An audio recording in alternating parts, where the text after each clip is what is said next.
కొన్ని ప్రేమ కథలు కదిలిస్తాయి, కొన్ని కథలు మనసుకు హత్తుకుంటాయి, ఇంకొన్ని ప్రేమ కథలు కంటతడి పెట్టిస్తాయి. భారత్లో బ్రిటిష్ రాజ్యాన్నే కదిలించిన ప్రేమ కథ ఇది. నిజాం స్టేట్లోని Khairunnisa British resident James Kirk ప్యాట్రిక్ల విషాద ప్రేమ కథ ఇది. ఈ భవనం అదే రంగ్ మహల్కి British resident James Kirk Patrick Khairunnisa love స్టోరీకి ఒక చిహ్నంగా కూడా చెప్పుకుంటారు.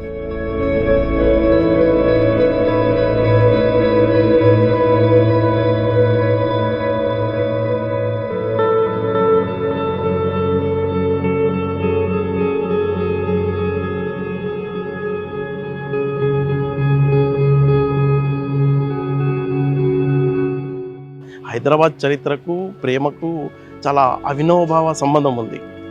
కులీ కుతుబ్ షా బాగ్మతితో పాటు ఇక్కడ ఖైరున్నిసా బ్రిటిష్ రెసిడెంట్. అప్పట్లో అంటే సాలార్ జంగ్ పూర్వీకులు, సాలార్ జంగ్ ఎవరైతే ఉన్నారో ఆయన ముత్తాత షాలం, మనం జూ పార్క్ దగ్గర చూడవచ్చు షాలం ట్యాంక్ అనేది. షాలం మనవరాలు ఈమె ఖైరున్నిసా. ఈ బ్రిటిష్ రెసిడెంట్తో ఆమె ప్రేమలో పడడం, ఆమెతో కలిసి ఉండడం. అయితే ఆమె ఈ ప్రేమ చివరకు ఒక విషాదంగా ముగుస్తుంది. ఆ విషయాలు మీకు నేను వివరిస్తాను. నిజాం స్టేట్లో బ్రిటిష్ వారి తరఫున హైదరాబాద్ 6వ రెసిడెంట్గా జేమ్స్ కిర్క్ ప్యాట్రిక్ 1798 నుంచి 1805 వరకు పనిచేశాడు. రెండవ నిజాం అలీ ఖాన్ జేమ్స్ను తన సొంత కొడుకులా భావించేవాడు. హస్మత్ జంగ్ అనే బిరుదిచ్చాడు. జేమ్స్ కిర్క్ ప్యాట్రిక్ ఏంటంటే ఆయనకి పర్షియన్ కానీ ఇండియన్ లాంగ్వేజెస్ మీద చాలా ఇంట్రెస్ట్ ఉండేది. ఒక కవి ఆయన. అంతేకాకుండా మొఘల్ అటైర్ అవన్నీ వేసుకోవటం, ఇండియన్స్తో తొందరగా మింగిల్ అయిపోయేవాడు అనమాట. సో అలా మింగిల్ అవుతూ ఖైరున్నిసాని ఒకరోజు చూసి అంటే ప్రేమించడం జరిగింది. ఆ తర్వాత ఒప్పించి అయితే ముస్లిమ్స్కి బ్రిటిష్ వాళ్ళకి పెళ్ళి అంటే తొందరగా ఎవరు ఒప్పుకోరు కదా. She is from a Nobel family. ఒప్పుకోకపోతే అప్పుడు నిజాం ఏంటంటే తనని అంటే కిర్క్ ప్యాట్రిక్ని తన కొడుకుగా అంటే అడాప్ట్ చేసుకుని అతనికి హస్మత్ జంగ్ అని టైటిల్ ఇచ్చి అప్పుడు అతనికి వీళ్ళిద్దరికీ పెళ్లి జరిపించాడు. ఆ ప్రేమతోనే 63 ఎకరాల సువిశాలమైన స్థలంలో మూసీకి ఉత్తరాన ఓ ప్యాలెస్ నిర్మించి ఇచ్చాడని డాక్టర్ డి సత్యనారాయణ ఫెడరల్ తెలంగాణతో తెలిపారు. ఇది ఒక తండ్రి కొడుకుల ప్రేమ సంబంధంతో పుట్టింది అనేది ఒక ప్రేమ సంబంధమైన యాంగిల్ ఈ భవనానికి ఉన్నది. అది కాకుండా రెండో ప్రేమ సంబంధం కూడా ఉంది. అదేంటిది అనంటే నిజాం దగ్గర ప్రైమ్ మినిస్టర్గా పనిచేస్తున్న వ్యక్తి యొక్క మనవరాల్ని ఖైరున్నిసాని ఈ కిర్క్ ప్యాట్రిక్ ప్రేమించడం జరిగింది. కాబట్టి ఆ ప్రేమకు గుర్తుగా కూడా ఈ భవనాన్ని కట్టారనమాట. కాబట్టి ఈ ప్రేమ అంటే ఒక తండ్రి కొడుకుల ప్రేమ, తర్వాత లవర్స్ మధ్య ప్రేమకు కూడా చిహ్నంగా ఈ భవనం ఉంది. కాబట్టి ఆనాడు ఈ రాజభవనాల్లో అంతఃపురాల్లో రకరకాల డాన్సెస్ జరగడం, డాన్స్ సభలు జరగడం, ఖవ్వాలీలు జరగడం, ముషాయిరాలు జరగడం అనేది పద్ధతిగా ఉండేది. కాబట్టి ఇక్కడ ఈ భవనంలో పెద్ద రంగ్ మహల్ అనే ఒక మహల్ ఉంటుంది. సో దాంట్లో రకరకాల విందు వినోదాలు జరుపుకోవడానికి వీలుగా వ్యవస్థ ఉంటుందన్నమాట. అట్లాంటి పెద్ద పెద్ద ఎత్తైన గోడలు, అంటే దూలాలు ఉంటాయి.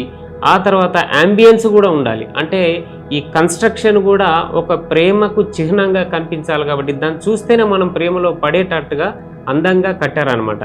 దీని వెనుక కోర్ట్యార్డ్ ఉంటుంది. అంటే అంతఃపుర స్త్రీలు, అంటే ఖైరున్నిసా కానీ ఆమెకి సంబంధించిన బంధు గణం కానీ అందులో ఉండే ఏర్పాట్లు ఉన్నాయన్నమాట. సో వాటిని అన్నిట్లని ఇప్పుడు కాలేజ్ హాల్స్ లాగా, హాస్టల్స్ లాగా వాడుతున్నారు. అది వేరే సంగతి.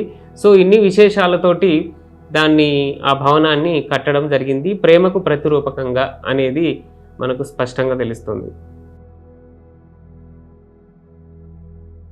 కిర్క్ ప్యాట్రిక్ మద్రాసులో జన్మించడంతో తమిళంలో అనర్గళంగా మాట్లాడుతూ పర్షియన్, హిందుస్థానీ భాషలపై మంచి పట్టుండేది. హైదరాబాద్లోని సామాజిక, రాజకీయ ఉన్నత వర్గాలతో బహిరంగంగా కలిసిమెలిసి ఉండేవాడు. ఉర్దూలో కవిత్వం రాసేవాడు. కిర్క్ ప్యాట్రిక్ ఎందరో స్త్రీలతో విలాసంగా గడిపేవాడు. నాచ్ పార్టీలను అమితంగా ఆస్వాదించేవాడు. ఆ సమయంలోనే 35 సంవత్సరాల కిర్క్ ప్యాట్రిక్ అనుకోకుండా రాజకుటుంబానికి చెందిన 15 సంవత్సరాల ఖైరున్నిసాను కలుస్తాడు.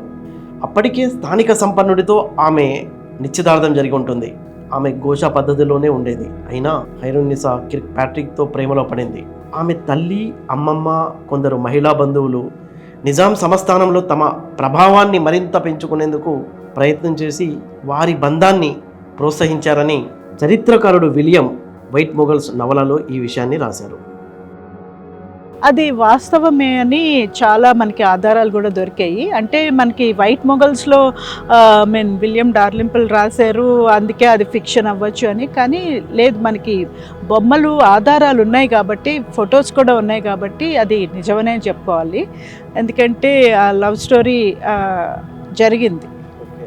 ఆయన అంటే he also changed his attire, వారి బంధం, ప్రేమ, అక్రమ సంబంధంతో ఖైరున్నిసా గర్వం దాలుస్తుంది. ఈ సంఘటన సమాజానికి తెలిసి ముస్లిం ప్రజల ఆగ్రహాన్ని ఓ స్థాయికి తీసుకెళ్తుంది. బాలిక కుటుంబ సభ్యులు అతను అత్యాచారం చేశారని కూడా అభియోగం మోపారు.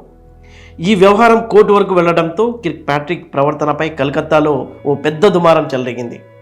చివరకు రాజకుటుంబం కిర్క్ ప్యాట్రిక్ ఒక ఒప్పందానికి రావడంతో ఆమెను రహస్యంగా వివాహం చేసుకున్నాడు. వివాహం చేసుకున్న 2 నెలలకు ఒక కొడుకు పుడతాడు. తర్వాత కిర్క్ ప్యాట్రిక్ ఖైరున్నిసాను అధికారికంగా రెసిడెన్సీ భవనంలోకి తీసుకొచ్చిన సంవత్సరానికి కూతురు పుడుతుంది. ఆ క్రమంలో సుంతి చేసుకుని ఇస్లాం మతంలోకి మారాడు. మొగలాయి దుస్తులు ధరించేవాడు, హుక్కాతో ధూమపానం చేసేవాడు, పాన్ నములుతూ అచ్చం ఒక ముస్లింలా వ్యవహరిస్తూ ఉండేవాడు. వారి వివాహం చట్టబద్ధంగా నమోదు కాకున్నా, చెల్లుబాటయ్యేదిగా లేకున్నా కిర్క్ ప్యాట్రిక్ తన వీలునామాలో ఈ వివాహం ద్వారా కలిగిన పిల్లల్ని తన వారసులుగా ప్రకటించి ఖైరున్నిసా పట్ల తన ప్రేమను చాటి చెప్పాడు. కిర్క్ ప్యాట్రిక్ 41 సంవత్సరాల వయసులో అనారోగ్యంతో కలకత్తాలో మరణిస్తాడు. సబ్సిడరీ అలయన్స్ సైన్ చేశాడు. సో అక్కడ ఏంటి, బ్రిటిష్ ఆధిపత్యం చూపించాలి. కానీ ఇతను ఏం చేస్తున్నాడు, వీళ్ళలో మింగిల్ అయిపోయి వీళ్ళకి ఎక్కువ సహకరిస్తున్నాడేమో అన్న భయంతో ఇతన్ని కల్కటాకి పిలిపించడం జరిగింది. కల్కటాకి పిలిపించిన తర్వాత అక్కడ అతనికి జాండీస్ అది వచ్చేసి ఇమ్మీడియట్గా అక్టోబర్ 15 రోజు 1805 ఆ రోజు ఆయన చనిపోవటం జరిగింది. అతని అకాల మరణానికి ముందు అతని 2 పిల్లల్ని ఇంగ్లాండ్ పంపుతారు. ఆ రోజుల్లో బ్రిటిష్ పురుషులు భారతీయ స్త్రీల ద్వారా కలిగిన సంతానాన్ని బ్రిటిష్కి పంపి వారి బంధువుల దగ్గర పెంచేవారు. ఈ 2 పిల్లలు మళ్ళీ తమ తల్లి ఖైరున్నిసాని చూడలేదు. కలకత్తా కోర్టులో కిర్క్ ప్యాట్రిక్ ఆస్తుల వ్యవహారాలు చూస్తున్న అతని అసిస్టెంట్ హెన్రీ రసెల్ను ఖైరున్నిసా తరచూ కలుస్తుండటం, అలా ఆమె అతనితో ప్రేమలో పడింది. ఆ తర్వాత 1810లో హెన్రీ రసెల్ హైదరాబాద్లో బ్రిటిష్ రెసిడెంట్గా వస్తాడు. కానీ రసెల్ ఖైరున్నిసాతో తన సంబంధాన్ని కొనసాగించకుండా పోర్చుగీస్ మహిళను వివాహం చేసుకున్నాడు. దీంతో ఖైరున్నిసా పరువు బజారు పాలవటం, హైదరాబాద్ తిరిగి రావడానికి అనుమతి లేకపోవడంతో అత్యాశ గల బంధువులు ఆమె ఆస్తిని దోచుకుంటారు. కొంతకాలం తర్వాత ఆమె బ్రిటిష్ ప్రభుత్వ అనుమతితో హైదరాబాద్ వచ్చి ఒకనాడు తాను నివసించిన రెసిడెన్సీ భవనం చూడాలని హెన్రీ రసెల్ను పదే పదే కోరుతుంది. కానీ అతడు అనుమతించడు. కనీసం లండన్ వెళ్ళి పిల్లల్ని చూడాలని ఆశపడి మచిలీపట్నం వెళ్తుంది. అక్కడి నుంచి లండన్ వెళ్ళడానికి చేసిన ప్రయత్నాలు ఫలించలేదు. చివరకు హైదరాబాద్ వచ్చి మానసికంగా కృంగిపోయి అతి చిన్న వయసులో సెప్టెంబర్ 22, 1813లో మరణించింది. ఆమె సమాధి ప్రస్తుతం ఉన్న ఉస్మానియా మెడికల్ కాలేజ్ ఆవరణలో ఉందని చరిత్రకారులు చెప్తున్నారు. అయితే ప్రస్తుతం ఆ ప్రదేశంలో నూతన మెడికల్ కాలేజ్ భవనాలు వచ్చాయి. కిర్క్ ప్యాట్రిక్ ఖైరున్నిసాల ప్రేమ, శృంగారం, బంధం, అనుబంధం ఆనాటి సాంస్కృతిక, మత, రాజకీయ కిర్క్ ప్యాట్రిక్ ఖైరున్నిసాల ప్రేమ, శృంగారం, బంధం, అనుబంధం ఆనాటి సాంస్కృతిక, మత, రాజకీయ పరిధి దాటి చివరకు విషాదంగా ముగిసిందని విలియం డాల్రింపుల్ తన నవల వైట్ మొఘల్స్లో నొక్కి చెప్పాడు. ఈ నవలను 2004లో పెంగ్విన్ ఇండియా వారు ప్రచురించారు.